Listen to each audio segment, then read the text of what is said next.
राधे राधे मेरे प्रिय साथियों, आप सभी लोगों को होली की बहुत बहुत हार्दिक शुभकामनाएं।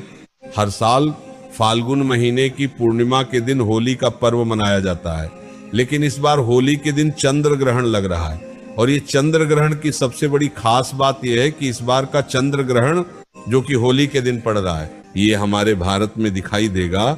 इसीलिए इसका सूतक काल भी मान्य होगा और इसके सभी नियमों का पालन भी होगा। साथियों, होली से पहले होलिका दहन किया जाता है, जो कि शुभ मुहूर्त में करना बहुत ज्यादा जरूरी होता है। और इस बार होलिका दहन के समय में भद्रा काल का समय भी आ रहा है, जो कि इस बार हमारी पृथ्वी लोक पर ही रहेगी। आइए साथियों, अब हम जानते हैं कि इस बार होलिका दहन कब होगा, शुभ मुहूर्त क्या है, होली का पर्व किस दिन मनाया जाएगा और इस चंद्र ग्रहण का होली पर क्या प्रभाव होगा।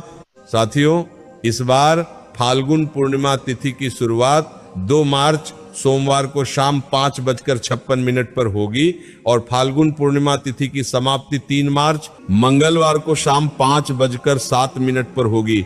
ऐसे में होलिका दहन इस बार 3 मार्च 2026 मंगलवार के दिन किया जाएगा और रंग वाली होली 4 के दिन खेली जाएगी। साथियों, इसी के साथ में होली से ठीक 8 दिन पहले ही होलाष्टक शुरू हो जाते हैं और इस बार होलाष्टक 24 फरवरी मंगलवार से शुरू होंगे और 3 मार्च मंगलवार के दिन समाप्त होंगे। इन 8 दिनों में किसी भी नए काम की शुरुआत करना या किसी मांगलिक कार्य की शुरुआत करने से बचना चाहिए। साथियों, इसके साथ में होली पर भद्रा काल का समय 2 मार्च सोमवार को शाम 5:55 पर शुरू होगा और भद्रा काल 3 मार्च मंगलवार को सुबह 5:28 पर समाप्त होगा। इसी के साथ में इस बार भद्रा काल का वास पृथ्वी लोक पर रहेगा।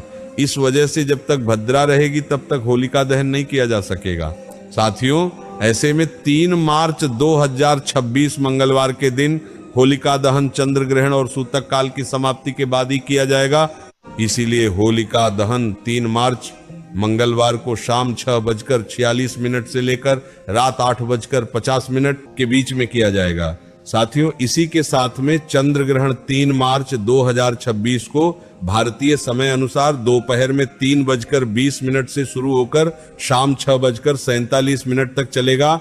वैसे तो होलिका दहन 3 मार्च 2026 को शाम के समय ही किया जाएगा, पर कुछ जगहों पर होलिका दहन भद्रा काल की समाप्ति के बाद होगा और जिसका समय रहेगा अगले दिन सुबह 5:29 से लेकर सुबह 6:40 के बीच में किया जाएगा। वैसे ज्यादातर लोग ग्रहण की समाप्ति के बाद शाम के समय ही होलिका दहन करेंगे। साथियों, होलिका दहन की राख बहुत ही शक्तिशाली होती है।